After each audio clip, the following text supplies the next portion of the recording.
তিনি ছিলেন একজন বাঙালি চিত্রশিল্পী।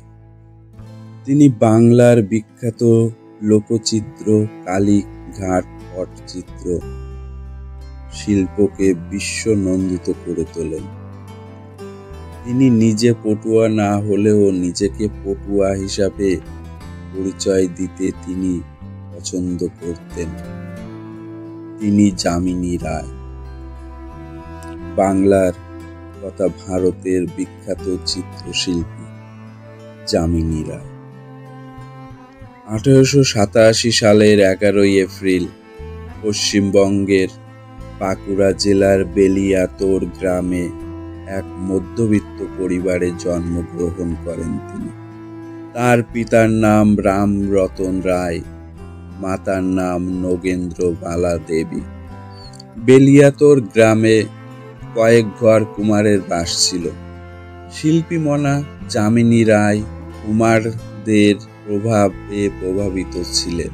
যামিনী রায়ের শিল্পী জীবনে কুমার পাড়ার প্রভাব পরোক্ষভাবে ভূমিকা রাখে।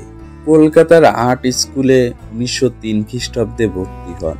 1906 খ্রিস্টাব্দ থেকে 1914 খ্রিস্টাব্দ পর্যন্ত তিনি কলকাতার গভর্নমেন্ট আর্ট স্কুলে ইউরোপীয় একাডেমিক রীতিতে পড়াশোনা করেন। আর্ট স্কুলে ইতালীয় শিল্পী গিলার্দি ও পরে অধ্যক্ষ পার্সি ব্রাউনের সংস্পর্শে এসে তিনি প্রাচ্য ও প্রতীচ্যের উভয় শিল্পের কলা কৌশলের সাথে পরিচিত হন। ইউরোপীয় একাডেমিক রীতি শিখলেও শেষ পর্যন্ত দেশজ সরল রীতিতে চিত্র নির্মাণ করেন। তিনি ফার্সি শিল্পীদের মতো চিত্রচর্চা করেন। মাত্র 16 বছর বয়সে কলকাতা আর্ট কলেজে চিত্রচর্চার জন্য তিনি ভর্তি হন। বিদেশি ভাবধারায় প্রথম দিকে ছবি আঁকলেও পরবর্তীতে সম্পূর্ণ দেশীয় তথা গ্রাম বাংলার রূপ তার ছবিতে ফুটে উঠেছে। নিজস্ব বৈশিষ্ট্য ও স্বকীয়তার লক্ষ্যে তিনি লোক ও গ্রাম্য সংস্কৃতি বেছে নেন। নিজস্ব বাঙালি সংস্কৃতি ও ভাবধারার জন্য তিনি গর্বিত ছিলেন। তিনি বহুবার বিদেশ থেকে আমন্ত্রণ পেলেও কখনো বিদেশে যাননি। আমরা গরিব দেশের মানুষ, এত পয়সা খরচ করে ওদের দেশে যাব কেন? ওদের অনেক পয়সা, ওরা এসে আমাদেরটাকে দেখে যাক। 1938 সালে ব্রিটিশ ইন্ডিয়া স্ট্রিটে যামিনী রায়ের ছবি প্রথম প্রদর্শিত হয়।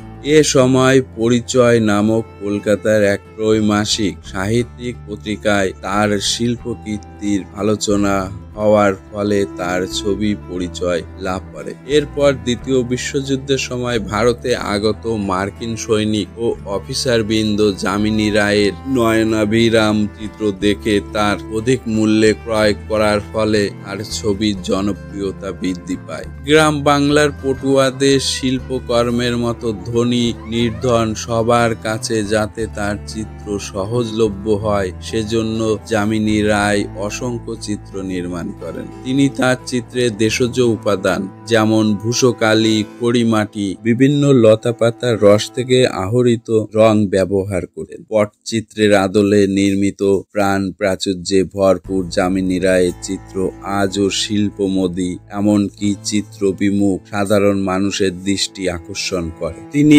অবনীন্দ্রনাথ ঠাকুরের পছন্দের পাত্র ছিলেন। যামিনী রায় শিল্পী জীবনে প্রবেশ করেন ও পাশ্চাত্যের বিখ্যাত পোস্ট ইমপ্রেশনিস্ট শিল্পী সেজান ভ্যান গগ এর অনুকরণে নিরীক্ষাধর্মী ছবি অঙ্কন করেন। এ সময় প্রাচ্য ও প্রতীচ্যের উভয় ধারার চিত্রে তার নিজস্ব শিল্প রীতিতে লোক শিল্পের সারল্য, বলিষ্ঠ ভাব, সমতলীয় রং, সুদৃঢ় রেখা ইত্যাদি ফুটে ওঠে। বাংলার লোকজ পুতুল, শিশু, গ্রাম বাংলার সরল মানুষের দৈনন্দিন জীবনের সুখ দুঃখর চিত্র তিনি তার ছবির ফর্ম হিসেবে গ্রহণ করেন। তার চিত্রে ফুটে ওঠে সাঁওতাল জননী ও শিশু, মাদল বাদনরত সাঁওতাল, নৃত্যরত সাঁওতাল, মা ও শিশু, রাধা কৃষ্ণ, যিশু, কৃষ্ণলীলা ও নারী বিষয়ক, কনে ও তার দুই সঙ্গী, সাঁওতাল যুবক যুবতীর চিত্র, 3 পূজারিণী,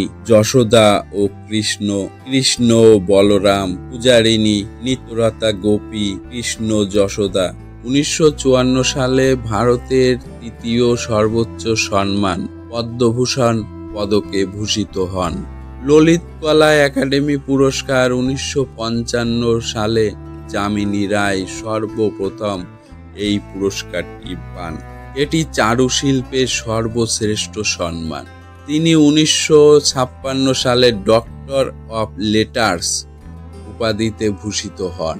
যামিনী রায় বিখ্যাত কালীঘাট পট শিল্পের পটুয়া শিল্পী, বহু সম্মান এনে দিয়েছেন বাংলাকে। বাংলার স্থান সর্বশ্রেষ্ঠ স্থানে পৌঁছে দিয়েছেন তিনি। 1972 সালের 24শে এপ্রিল তিনি আমাদের ছেড়ে চলে যান পরলোকে, অজানা দেশে। কেমন লাগলো যামিনী রায়ের জীবনী জানাবেন কমেন্টের মাধ্যমে। এই চ্যানেলের পাশে থাকবেন, লাইক করবেন, কমেন্ট করবেন ও সাবস্ক্রাইব করবেন। নমস্কার।